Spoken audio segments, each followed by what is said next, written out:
Energy prices. This is a huge, and we're getting into now really money-making trends. And what's happened is we've had a false narrative that's produced 7 years of underinvestment in energy prices. So what's happened is this is actually the investment in oil and gas exploration and development globally. And it's dropped by 55% since 2014, meaning the dollars spent to develop, to explore and find and develop oil and gas reserves. Well, you think, okay, well, whatever. No, it's a big deal because we know that existing production from producing oil fields drops, let's say roughly 5 to 7% every year. So you're seeing existing production just continually dropping. Why? Because Depletion.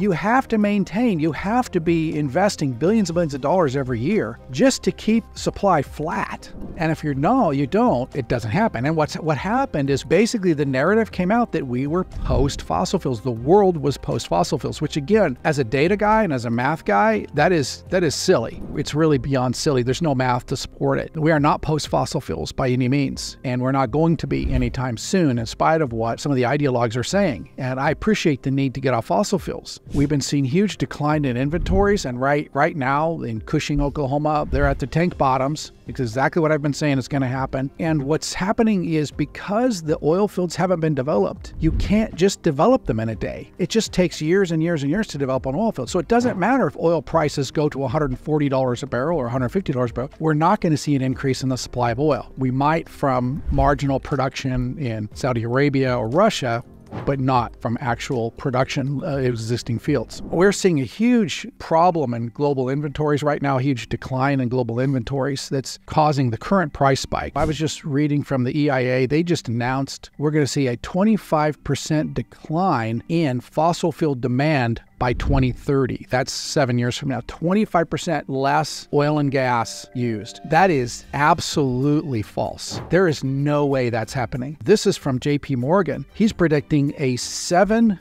million barrel per day shortfall by 2030, meaning the Earth has demand for 7 million barrels of oil per day. There's no supply. And he mapped out where is the supply going to come from, and there isn't. And so because of this underinvestment that's happened in the past, we're going to have a pretty severe energy crisis across the world in the next few years. And it's really unavoidable unless they do what's called demand destruction by putting the world in a massive, massive recession, which I don't think they can do or will do. And this is what I want to point out. I was sharing some of this with one guy, and he was saying, well, what about EVs? I said, electric vehicles. And he said, yeah. And I said, well, last year they were 6% of vehicles sold in America. And by the way, use 65% of global lithium production. And I said, where do those EVs get their power from? He says, from the wall. And I said, well, where does the wall get its power from? And he said, from a power plant. And I said, well, where do the power plants get their power from? He said, I don't know.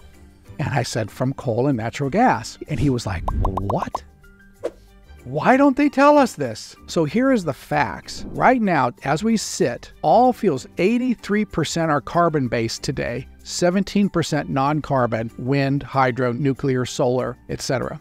So 17%.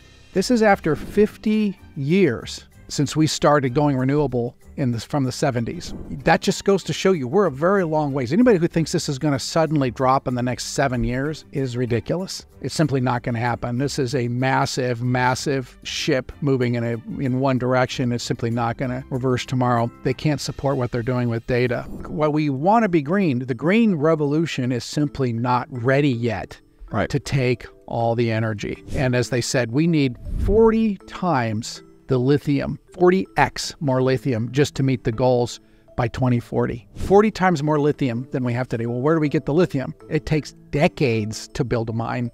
And by the way, those mines run diesel fuel.